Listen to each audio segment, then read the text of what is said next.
Part 1. Read this text correctly. You don't have to be friends to enjoy a decent red wine.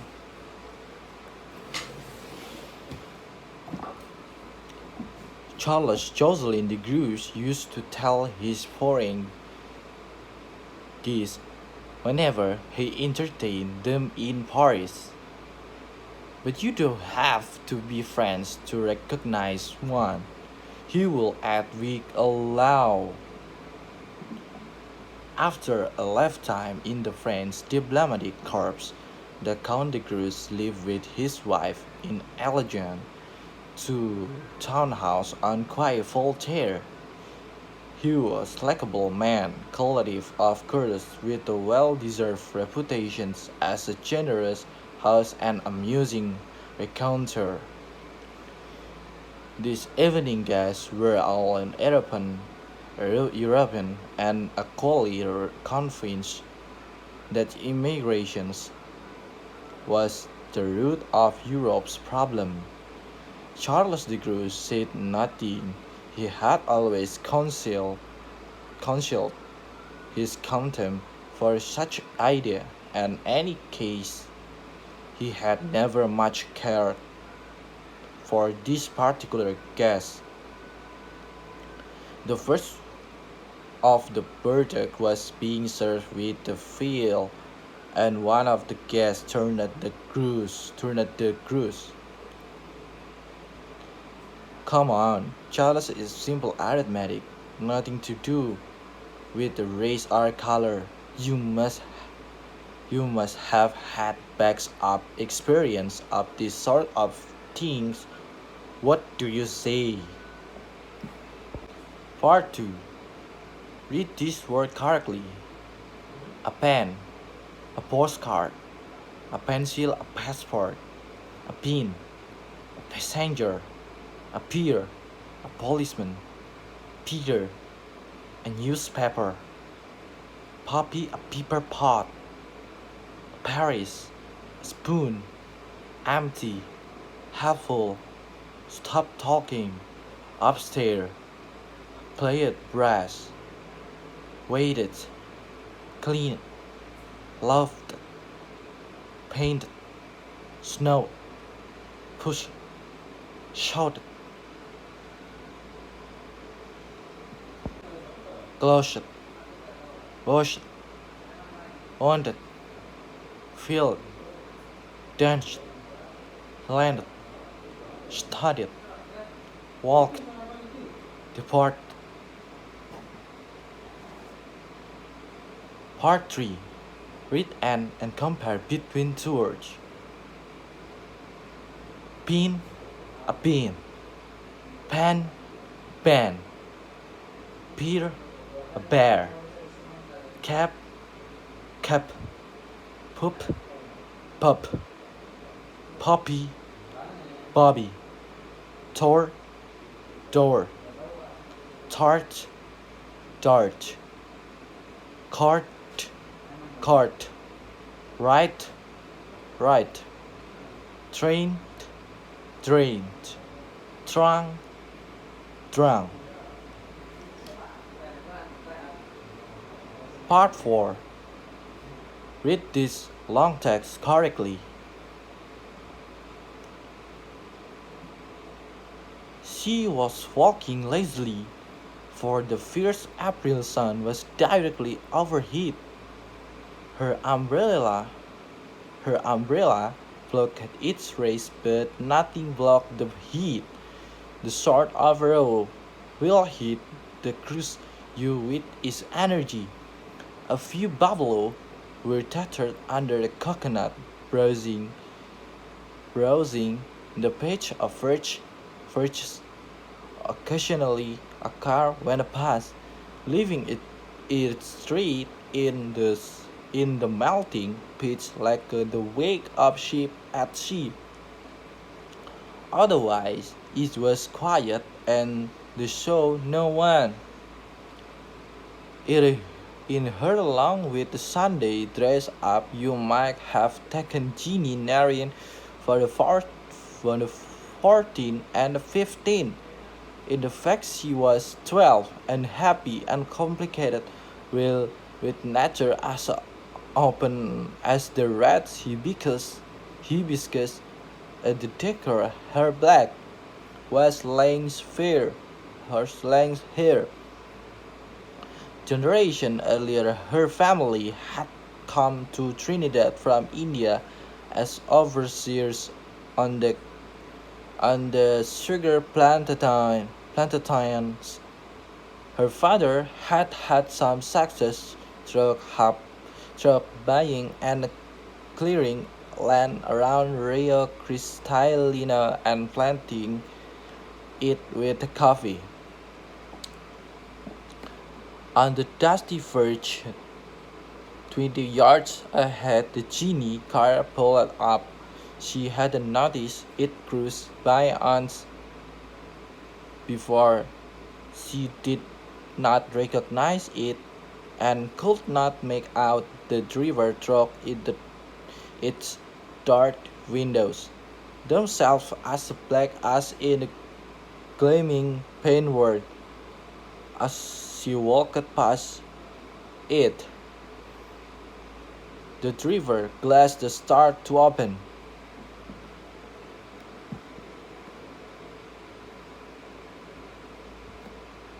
Hello, Ginny, she heard behind her. She paused and turned. A slug color rose beneath the dusty skin. Ravi Kirjani was tall and lean, and always well dressed. His black eyes were large teeth flashed in the sunlight as he spoke. Everyone in Rio Cristalino knew Ravi. Ginny often heard her unmarried sister talk refuely of him, of how, if only their father were alive and they still had land, one of them might marry him. And then they would squabble over who it might be and laugh at Ginny because she was too simple for any man to want. How do you know my name, Ravi? She asked with thrill. How do you know mine? Everyone know your name. You're Mr. Kirjan's son. Kirjan's Jenny's son, right? And where where are you going, Ginny? She hesitated and looked down at the ground again. To Capel, so said with a faint smile. Virginie got Hindus, got to temple. His red sculpture voiced gently, mocking as he add, added with the laugh. Or maybe the temple pounds aren't you taste in color? She blushed more deeply, and the reference to Father Oliver. She didn't know how to reply. It was true. That was like a young friend's prize. With his funny accents and blue eyes. But she had been going to the Catholic chapel for a month before he arrived. She loved cheerful hymns and create of one of simply one of God so different from those miserable Hindu gods who squabble with each other like a sister at home. But added to that, and the vulgarity of Rafi's remark bewildered her because his family were known for their breeding. People always said the Ravi would be a man of honor, like his father. Rafi looked suddenly grave. His dark skin seemed even darker. It may be that the regretted his word. Possibly he saw the confusion in Ginny. Why? brown eyes. In any case, he did not wait for the answer. Can I offer you lift to Capel in my 21st birthday present? He asked, putting his sunglasses back on. He noticed how thick their frames were. Real gold, she thought, like the big fat watch on his wrist. It's a Mercedes from Papa. Do you like it? He added nonchalantly. From the shade of her umbrella, Ginny peered up, and the small lawn cloud that hung motionless above them. The sun was beating down mercilessly, and there was the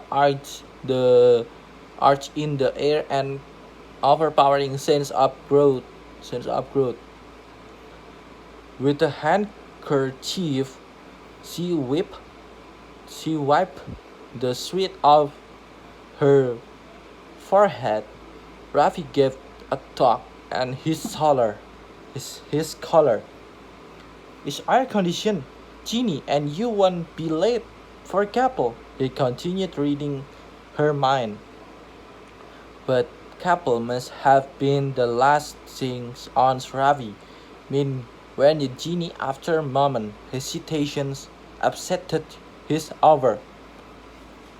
For he drove, he stayed for a quiet sugar field outside town, and there, with the Mercedes concealed among the sugar cans, he introduced himself into her. Ginny was a Ginny was in a daze. Young as she was, she barely understood what was happening to her. The beat Calypso felt the heat of her ears, and the sugar canes towered over her as the cold draught from the air conditioner played against her knees. Afterwards, clutching the rich flower that had been torn from her hair, she lay among the tall, sweet-smelling cans and sobbed until the brief tropical twilight turned to starry night. But she told no one Father Oliver. 2 weeks later, the little market town in Rio Callisto was alive with gossip. Rafi Kirjani had been promised the hand of Sanita Marpellini. Like the Kirjane, the Marpellinis were established Indian family, one of the wealthiest of the Caribbean, but Will Kirjani were diplomats, where the Marpellinis were commercially family. They had made their fortune in retailing long before the collapses in oil price had emptied their customer pocket, and now Marpellini stores were scattered throughout Trinidad and some of the other islands. Prudentially, they had to diversify into the banking, insurance, and a result, their influence had to fall the highest level. It was it it was benevolent influence, of course, never abused. For the people always said the Marpellinis were respectable family and well above reproach. The head's house in the parts of Spain, Tobago, and Barbados, as well in England and India, but their main residence was a magnificent, sprawling, colonial-style mansion just to the north of Rio Cristalino. The arranged marriage would be the social event of the following year. When Ginny heard Ravi engagement, the loathing that had conceived for him grew into the short name hatred. hatred. She was soon haunted by a longing to repay that heartless, arrogant brute. She would give anything to humiliate him, to see the leering, conceited grin whipped from his face, but outwardly she was unmoved. On weekdays, she went to school, and Sunday she went still to Father Oliver afternoon service. Girls, girl, you sure does have a lot to confess to Weedy? Her mother would say to her each time she came home late from chapel. He's not Weedy, he's a man of God. They said, maybe, child, but don't forget, he does be a man first. The mom passed and she died. See Ravi, she did not see Ravi again. And then it rained.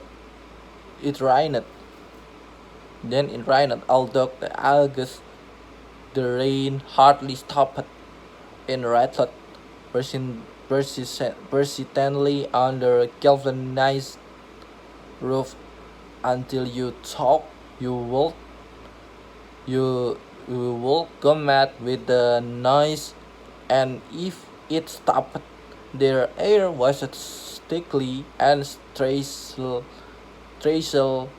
and you prayed for it rain again.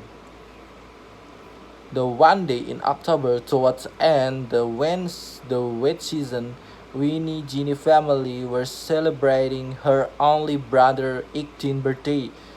Something happened that she had been drilling for weeks. She was lying in the hammock on balcony, playing with her 6-year-old nephew, Penny. Suddenly, Penny cried out, "Jeannie, why are you so fat?" Shook out, the little frame house all celebration stopped on the balcony. Curious eyes were turned upon Jeannie, and you could see what the boy meant. God, have mercy on you, Virginia. Was the step on your belly? Cried Miss Narine, exploding with indignation or pulling her doctor indoors, away from the prying neighbor's ears. Her voice was loud and hard, and there was a blackness in her eyes, like the blackness of the skies before thunder. How could blackness of the skies before thunder? How could she have been so blind? So cursed herself for it, and harsh question burst from her lips.